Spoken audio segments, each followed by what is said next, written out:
வருஷத்துல 24 ஏகாதசி வந்தாலும் எல்லா ஏகாதசி நாள்லயும் எல்லாராலையும் விரதம் இருந்து வழிபட முடியாது.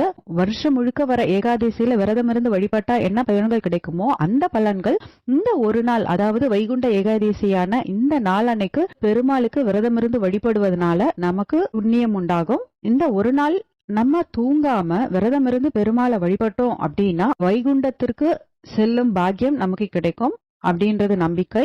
வைகுண்ட ஏகாதசி அன்னைக்கு சொர்க்கவாசல் திறப்ப பாக்குறதும் சொர்க்கவாசல் வழியா பெருமாளை தரிசிக்கிறதும் ரொம்பவே சிறப்பான ஒரு விஷயம். பூலோக வைகுண்டமான திருச்சி ஸ்ரீரங்கத்துல ராப்பத்து பகல் பத்து அப்படின்னு சொல்லி மொத்தம் 20 நாட்கள் வைகுண்ட ஏகாதசி விழா நடக்கும். இந்த 20 நாட்களும் 4000 திவ்ய பிரபந்தம் பாராயணம் பண்ணுவாங்க. விரதங்கள்ல முக்கியமான விரதமாவும் பெருமாளுக்கு விருப்பமான விரதமாவும் கருதப்படுற ஒரு விரதம் ஏகாதசி விரதம். வைகுண்ட ஏகாதசி எப்போது அப்படின்னு பார்க்கலாம். தசமி, ஏகாதசி, துவாதசி இந்த 3 நாட்கள் விரதம் இருக்கிறது தான் முழுமையான வைகுண்ட ஏகாதசி விரதம் அப்படின்னு சொல்லுவாங்க. தசமி திதி என்னைக்கு அப்படின்னு பார்த்தோம்னா ஏகாதசி திதி